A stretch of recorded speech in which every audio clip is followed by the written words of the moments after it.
Alright, so Assalamualaikum semua. So hari ini we will be discussing about what topics that will be stress, okay, for you to study lah. Okay,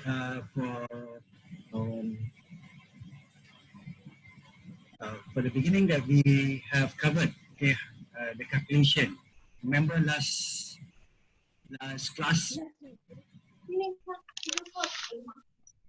In the last class, we had a calculation about standard deviation, correlation, and so on.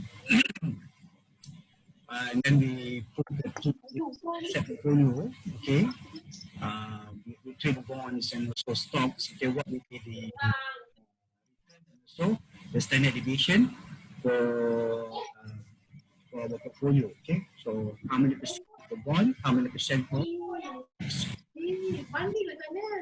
okay, and the question is now, if you look at our what I call it, our market right now, okay, the market is very, very bad, right? Okay, the market is very bad. The market is very, very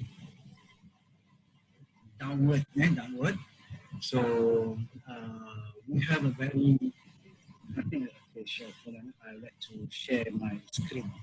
Share screen.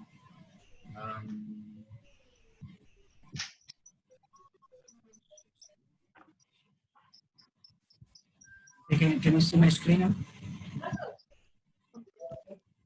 Boleh, Doktor. Yeah. Right. So I would like to show to you the market.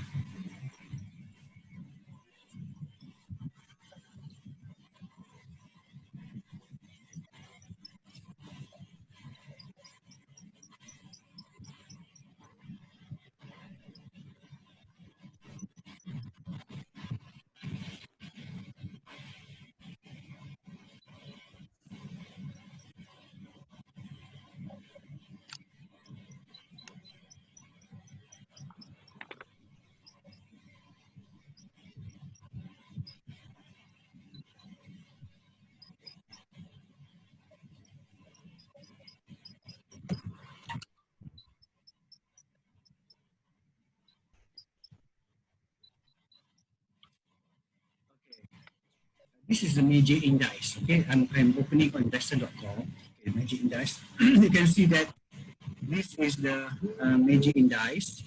So red color, Dow Jones, S&P 500, Nasdaq, it's all red color, including Kuala Lumpur Stock Exchange.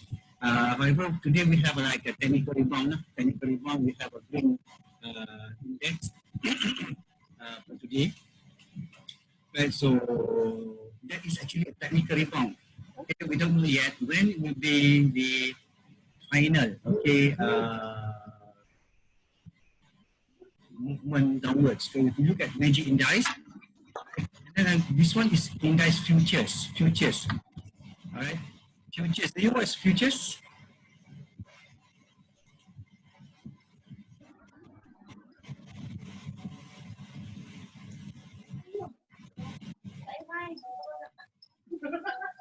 Don't talk about futures. Derivative, Doktor. Derivative, right? Derivative, one type of derivative is futures. Okay, I have mentioned to you in the previous class, futures is, for example, if this is Dow Jones, Dow Jones 30, this is not the real index. It is what will happen in the future, June 20. This is for June 20. So now we look at the Dow Jones is actually positive, okay? And that's why the market today is actually reacting positive. Because the movement of the futures, okay? So Malaysia pun dia akan ikut, okay? So ini futures. Tapi Malaysia KSI futures tidak. But this is for the global futures. So we are actually moving what call it positive. We're going to be positive. Okay, one of my comment, I would like to all to see my reaction towards Miss Malaysia. This will be featured tonight. Okay, ini saya punya video yang saya share dekat.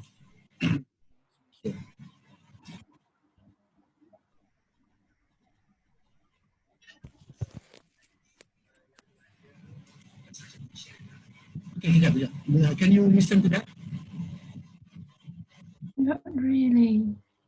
Sekejap, saya kena keluarkan suara.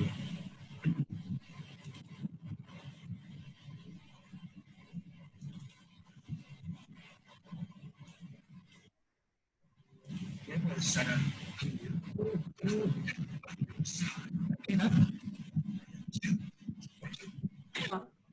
Boleh? Tak dengar Doktor. Kalau tak dengar macam mana? Okay, saya buka YouTube. Cuba saya buka YouTube.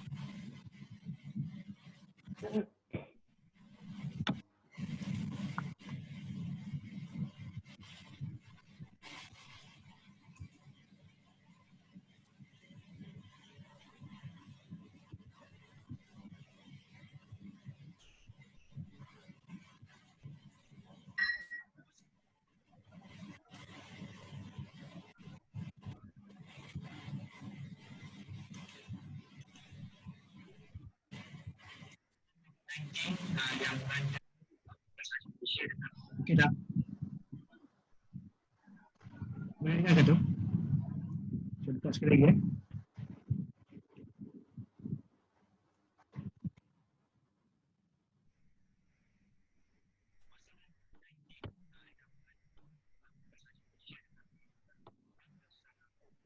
Tak. Biasanya Dengar tak? tak. Kejap, saya kena tukar speaker dia kopian. Select mikrofon. Ya, check bukan mikrofon, speaker. Same as speaker. Same as system.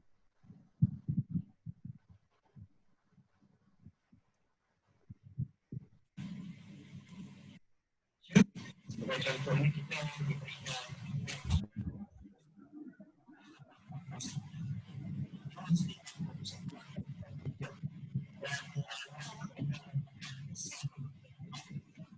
boleh dengar tak? Tak dengar sangat Doktor. Sekejap. Kau kita orang tengok kat YouTube guys. Macam mana cara dia? Saya pun tengah belajar juga benda ni. Test mikrofon, switch to phone audio, kan? Audio setting.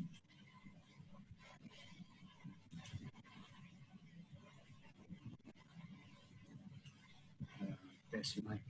Okay. Test speaker.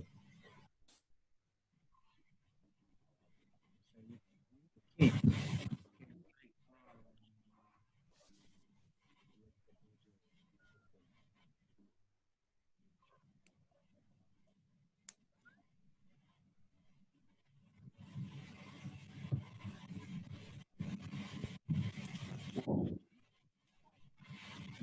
Okay, cuba tengok kat YouTube.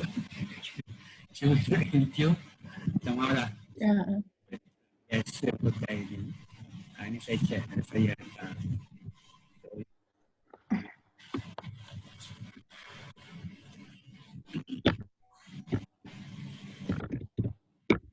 satu benda yang saya nak you fahamkan tentang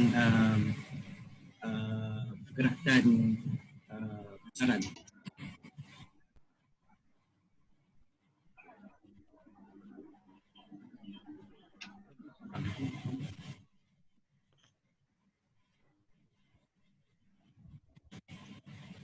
Ada seorang lagi tak ada? Terkeluar. Sekejap kita naik balik.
COVID-19 yang melanda bukan sahaja Malaysia tetapi global secara amnya telah memberikan impak yang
okey, boleh.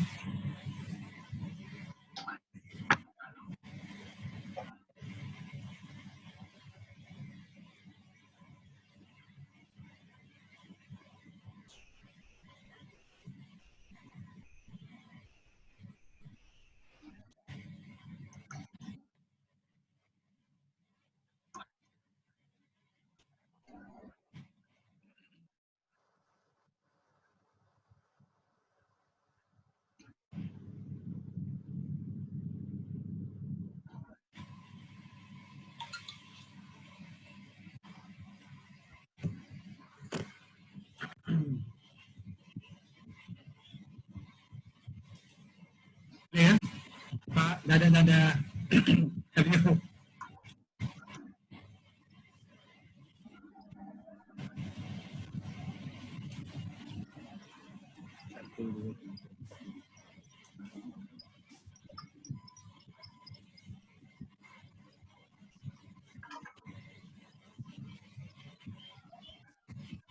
Oh, yang ini share computer sound. Okey, saya dah dapat dah.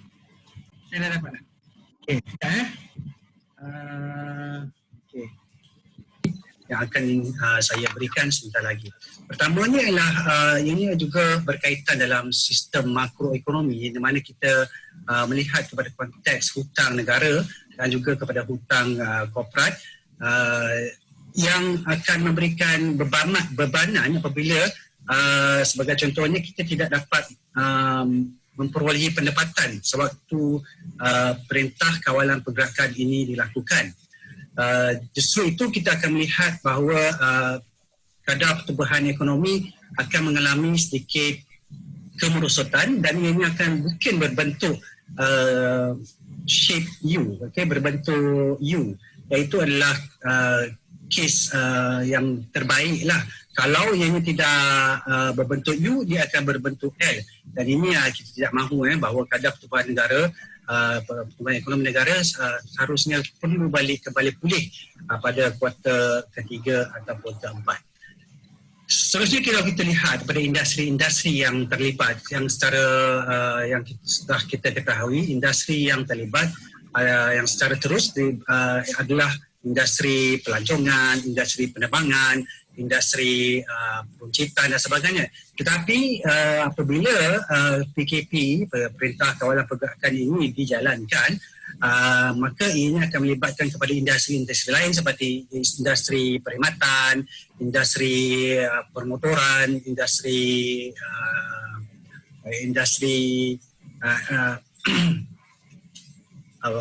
perniagaan dan sebagainya. Dan apabila kita melihat kepada konteks kenapa kita perlu membuat perintah kawalan pergerakan ini, memang sepatutnya diperlukan kerana objektif kita ialah untuk mendaftarkan keluk wabak COVID-19 ini. Jika kita tidak melakukan apa-apa, maka kita keadaan ekonomi akan menjadi lebih teruk daripada yang mungkin kita akan lalui. Justru itu objektif utama PKP adalah untuk mendaftarkan wabak COVID-19 ini. Dan apabila kita membuat PKP, apa yang kita harus lakukan ialah untuk membuat social distancing, iaitu menjarakkan diri kita sekurang-kurangnya 1 meter di antara satu sama lain, mengelakkan perhimpunan-perhimpunan besar dan sebagainya. Dan kedai-kedai juga ditutup, hanya kedai-kedai yang menjual barang keperluan sahaja yang boleh dibuka dan hanya ketua keluarga sahaja boleh membeli. Dan ianya akan membuatkan ekonomi kita agak terjejas kerana perbelanjaan rakyat akan berkurangan. Dan apabila berlakunya wabak ni, pandemik wabak ni, maka secara amnya kelakuan pengguna atau kelakuan rakyat akan menjadi adverse behavior. Dan ianya akan mengurangkan permintaan dan juga ia akan mengurangkan penawaran, dan juga ia akan mengakibatkan satu lagi ialah kejutan kepada pasaran saham dan pasaran hutang capital market. Dan impak yang kita boleh saksikan apabila berlakunya social distancing ini ialah banyak kedai-kedai kecil sebagai contohnya IKS kecil yang terpaksa menutup perniagaan. Berbanding dengan syarikat-syarikat besar, mereka mempunyai aliran tunai yang kukuh, mereka masih boleh membayar gaji kepada pekerja. Walau bagaimanapun, kalau syarikat-syarikat IKS ini yang bergantung kepada jualan harian dan sebagainya, maka kemungkinan besar ada golongan pekerja yang terpaksa diberhentikan kerja ataupun diberikan cuti tanpa gaji. Dan kebanyakan dari mereka ini adalah daripada golongan-golongan yang berpendapatan rendah, iaitu golongan B40. Jadi di sini golongan-golongan B40 ini akan mengalami tekanan dan juga mengalami impak yang sangat besar di dalam kita menangani wabak COVID-19 ini. Justru itu package rancangan yang khusus untuk membantu golongan-golongan B40 ini perlu dirancang dan dilaksanakan untuk meringankan beban golongan-golongan yang tertentu ini, terutamanya golongan B40 ini. Apabila industri-industri kecil ini telah terjejas, kita akan melihat golongan B40 akan juga terjejas. Justru itu, pakej rancangan perlu digemblengkan untuk membantu IKS dan juga golongan B40 ini. Justru itu saya ingin mencadangkan ke kerajaan untuk melihat aspek bagaimanakah kita boleh membantu industri kecil dan sederhana dan golongan B40 ini untuk meneruskan kehidupan, untuk meneruskan ekonomi dan boleh untuk survive di dalam menangani wabak pandemik COVID-19 ini. Secara conclusionnya kita boleh lihat bahawa ekonomi akan menghadapi tekanan dan kita berharap bahawa ekonomi akan bergerak seperti U, iaitu turun kemudian naik, dan kita tidak mahu ekonomi berbentuk L, iaitu turun dan terus mendata sahaja ke bawah. Jadi itu kita perlu lihat bagaimanakah kerajaan dan juga pihak swasta dapat membantu menangani masalah ekonomi yang berkaitan rapat dengan social distancing, perintah kawalan pergerakan dan juga wabak COVID-19. Assalamualaikum.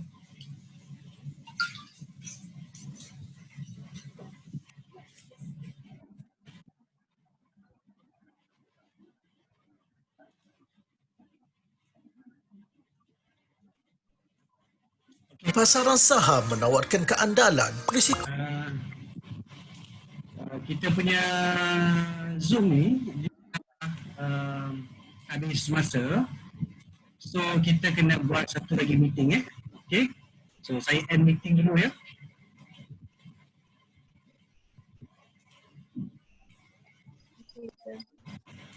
Doktor. Minit je satu meeting.